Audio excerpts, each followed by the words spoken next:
What's going on, fam? We haven't had a Watch Me Edit in a while, so today is the day. That's what we're gonna be creating. I have no idea what it is. I have a little bit of concept, but it's just a small outline in my head. So with that said, let's get straight into the software. Alright, so I already prepared the comp. Here we have the settings. Let's hit OK. So the concept is basically to create kind of an opening in the middle. So we're gonna probably use CC jaws. So we're gonna be opening the sides very slowly, and then once we add very fast movement, we're just gonna entirely open them up very fast. But it's just a vision, we'll see how it turns out. So for starters, like always, I would need to support myself with Pro Edit Pack. We need to pick a background. Just thinking what could work. I'm gonna take HD1 for a smoother playback. Yeah, I'm gonna probably go for this one. That's a pretty static one. So I think it could match the scene very nicely. Alright, so we got something to work with. Then what we're gonna do is create a new camera. Guess which preset? Let's go for 35. Hit OK, OK again, new null object, parent the camera to the null, and then we're gonna rename it. We're gonna put it underneath, change the color, and turn everything into 3D. Alright, we're pretty much set up here. I'm gonna add CC jaws to our background. Okay, I'm gonna turn on the transparency grid, and now we can see properly what's going on. And what I'm gonna do is definitely change the height to 0%, so it's flat, and we're gonna change the direction to 90. So like I'm saying, I kind of want to start very slow in the beginning, so we're just gonna do it probably from 0%, and then I'm gonna hit U, move somewhere here, and we're just gonna open it up slightly, and it's just gonna be very, very slow. That's too fast, to be honest, and I think I'm gonna actually extend that comp. We're gonna change it to like 7 seconds. Okay, now let me extend the layers. Okay, so that's something that was in my vision. All right, so that's pretty cool, but first thing I would do is change the color of the background. So I'm gonna add tint, and let's just pick something different. Red is pretty cool. So now I'm gonna create a movement with the camera. I'm gonna probably first move closer to the background, and then I'm gonna move backwards, just tiny bit. Okay, too fast. I'll probably just scale it up in case, and then somewhere from that position, we're just gonna open it all the way up. Okay, we would probably need some keyframes here. I'm gonna squeeze in that peak, but it's kind of stopping here. I think I'm just gonna do it like that. Damn, I don't really like that stoppage. Let me see that on the value graph. We'll probably need to easy ease that keyframe, and then kind of create a very steady movement. Like that. Yeah, perfect. Okay, and here in the background, we're gonna create a new solid. I'm gonna rename it to Black BG. I don't even think we need to turn it into 3D, so we're gonna leave it here. So it's right behind. Okay, so we got something like that. And then I'm gonna create the text. What do we type in? Subscribe. Okay, we're gonna change the font size, and this one we need to turn into 3D. I'm gonna put it behind the layer. And now my vision is to actually create these ray lights. So for this, I'm gonna use Shine Effect, which is a plugin from Trapcode, I believe. Red Giant Trapcode Shine. Okay, so that's how it's looking. Wait up, I need to bump up the quality. And I would probably just bump up these ray lights. Okay, little adjustments. I'm gonna play around with the source point, hit U. Move it to the middle this time, and that's what we have. Okay, that's very, very bad. We need to slow it down. Okay, pretty good. Let's adjust the timing. Okay, we need to use some graph here. I'm gonna go here and go to the speed graph. I'm kind of losing hope that it's gonna look good, but you've already seen the result, so you can tell. Hopefully it is. So now I'm gonna offset this, and I kind of hope to actually have these ray lights right in the middle whenever we're creating that fast movement. So for this, I'm gonna actually duplicate Cam Control 1, hit U, delete the last keyframe, parent 1 to 2, and then we're gonna create that movement somewhere here. Okay, we could actually scale it down since we're moving towards this, and we could also move it away. So now I'm gonna scale it back up. Not bad, and we would probably need to adjust the timing. So I'm gonna play around with these keyframes, drag them back. Okay, now let's try to add a mid graph, or instead of the mid graph, we're gonna add a sharp graph. So that's way too little, so we're gonna get closer, and then we're also gonna move it away. Okay, starting to get there. Let's squeeze it in. Somewhere here, I'm gonna get rid of that back movement. So for this, I'm gonna set a keyframe here, and just delete the last one. Okay, now I'm gonna add the sharp graph one more time. Let's just see with the motion blur on. And something I've been working on recently is the new pack that will be coming out soon, and I'm gonna give you a little preview of that. So I'm gonna create a new adjustment layer. I'm gonna trim it, put it on top, and what we're gonna add here is VHD shake. We could probably try left high. Okay, looks pretty cool to me. And now what we need to do is actually add motion tile because we got error edges. So we're just gonna fix it real quick. I'm gonna increase output width and height as well. Check mirror edges and put it on top. Alright, this starts to look fire. I'm gonna actually duplicate cam control 2, hit U, delete the last keyframe, parent 2 to 3, and let's move upwards. Damn, I'm actually gaining back the confidence that it's gonna look good. Okay, let's do it like that. Use the mid graph. Let's see.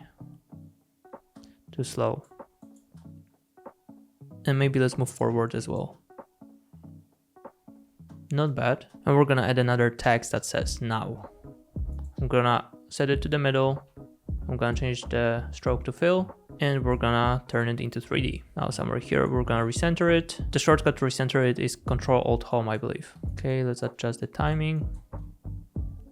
I'm gonna probably fade it in with the opacity keyframes, and I'm gonna add motion blur. By the way, you shouldn't be using any effects or motion blur because it's just gonna slow down your PC. I can't hold myself back, to be honest, but it'd be best to put it in the end for the fastest workflow. Damn, that shake is adding so much dynamics to this. Pretty cool. I'm gonna probably also add a position keyframe here, and I'm gonna slide it in from the bottom like that. Let's adjust the timing, use one of the graphs. We're gonna extend that keyframe somewhere here. Let's see. Not the best look, probably. Okay, a bit better. And just to show you that the tutorials I'm producing, which are the quick ones, like 3-4 minutes, they're still really valuable because you can still use them in a real edit. So for example, here what I'm gonna do is duplicate that layer. Then I'm gonna grab the rectangle tool, cut out the part of it by masking it out. And then I'm gonna head over to the mask feather and I'm gonna feather it out. So now I'm gonna add deep glow to this. And now that way we're gonna have only a part of it lit up. So what I'm gonna do for these two, I'm thinking maybe adding stroke here instead of fill would be a good idea. Yeah, looks pretty cool. Okay, so that's a really dope effect. If you want to have it broken down in detail, check out the video in the corner. Okay, I think I'm gonna leave it like that. And then what we're gonna do is select all, trim them somewhere here. I'm gonna pre-compose it and call it 1, hit OK. And now we're gonna start another scene. So I'm just gonna quickly go back here and I'm gonna set up the camera shake. So I'm gonna alt click the point of interest, type in wiggle, maybe 1.5,17. Alright, that's actually pretty sick, especially in the beginning. So you got these lines popping up and then slow movement over here with the camera shake. Gives so much realistic vibe to this. So now I'm gonna go back and we're gonna start creating another scene. So before we start creating a camera, I'm just gonna type in the text. For more, we're gonna actually change it to fill. We're gonna use a different font, maybe semi-bold, and I'm gonna probably turn off the caps. Then I'm gonna duplicate this text, put it underneath. Then we're gonna change it to watch me edit. Then I'm gonna turn on the caps here, change the font style, and let's just adjust the scale here. We could actually duplicate this, put it somewhere here, and maybe type in videos. Then I'm gonna put it on top. And what I'm thinking is actually sliding in some of that text. So maybe we could set keyframes for upper and lower text. So I'm gonna quickly do that. We could actually do it like that. And then I'm gonna drag them forward and separately adjust them. So this one is gonna go from here and then the other one from here. I'm gonna select all and we're gonna use one of the graphs. Okay, that's really slow.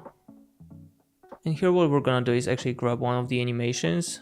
I'm gonna grab ripped paper, put it here, go into that, and we're just gonna change what's in here. So the vision I have for this is basically adding a YouTube logo. Right, I found something and we're gonna put it here. Now we need to scale it down. Awesome. We're gonna put it behind the texture and we're gonna turn off the text. I feel like we could change the text to white over here. So what I'm gonna do is just trim it in the middle, duplicate, hit invert.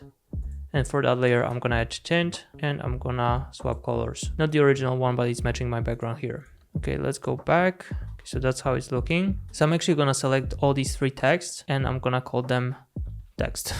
Hit enter. We could change the color so we are not confused. Then we're gonna reorder it, turn on the 3D layer, and let's actually create a new camera now. Hit OK. New null object, the same procedure. Turn on 3D, change the color, put it here, and trim it. So now what we need to do is actually hit P, put it somewhere in the background, scale it up, and we're gonna create that zoom out effect. So now I'm gonna just pull back. Okay, we need to scale up the text and maybe also putting that ripped paper somewhere here and changing orientation and then duplicating this and putting it on the opposite side could be a good idea.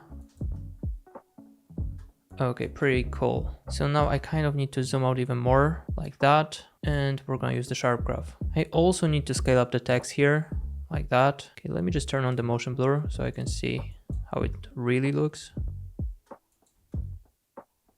Okay, the ripped paper is delayed, so we're just gonna do it like that. Now we're gonna add a camera shake. I'm gonna alt click the point of interest, type in wiggle 2 or maybe 1,10.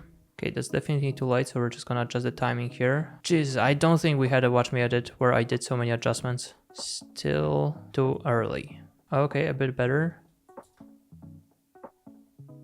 I'm also gonna use the technique that I've recently showed you, which is extremely cool. So for this, I'm gonna actually create a new adjustment layer. I'm gonna trim it here. Then I'm gonna add light sweep.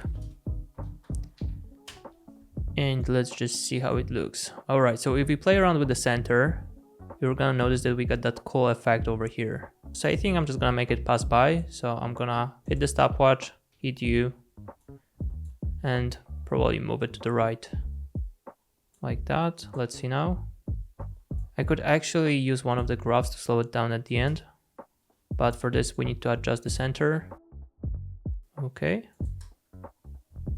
Oh yes, that's looking so good. And now I'm thinking adding another shake would be a good idea. So I'm gonna add another adjustment layer and we're gonna type in VHD. Let's try 1.4. Okay, just need to find the good timing. Ooh. I'm gonna probably go into the text and I'm gonna hit Ctrl K and I'm gonna bump up the values here because I kind of want to add deep glow and I don't want to have these borders. So I'm gonna hit OK, go back. And now if I add deep glow, I'm not gonna have harsh corners. I'm gonna drop that light sweep below the text because I only want to include the background ripped paper. So now it should be fine. And then we're gonna adjust the deep glow, probably like 0.5 and then the radius at 1500. Alright, so since we got the deep glow over here, I can see the harsh edges because of the shake. So all we need to do is just bump up the scale and we should be all good. Let's just spice it up a bit. I'm gonna create a new adjustment layer. I'm gonna add vignette. I'm gonna create a new solid. Let's rename it to TV lines. Hit enter. Now I'm gonna add a preset. Okay, pretty cool stuff here. The cool thing about these shakes is that you can literally play around with them. You can achieve different looks. So I'm gonna try to do that. Okay, let's see. Okay, honestly, I really like it. I'm just thinking maybe adding the invert on top could be a good idea. But the problem is that we don't really have a black background, so we need to create one. And we're gonna do it like that. Yeah, I think that white frame is gonna work perfect here. That's looking really, really nice. Also maybe pre-composing this and adding a little bit of deep glow here could be a good idea. Let's just see. I feel like we could add curves to this as well. Add more shadows. Okay. Yeah, I think it's gonna be sick. Let's see in the animation. Yeah, I think it's a bit better, a bit more visible. And also since we added a little bit of scale, I'm gonna extend that layer. And right now everything should be perfectly fine. Alright, that's a sick animation to be honest. So yeah, hopefully you enjoyed this one. And also wait for the pack. I'm really putting in the time to make it as best looking as possible. And I think it's gonna be wild how much it will spice up your edits. So yeah, basically I think it's gonna be worth the wait and I will see you tomorrow. Cheers guys.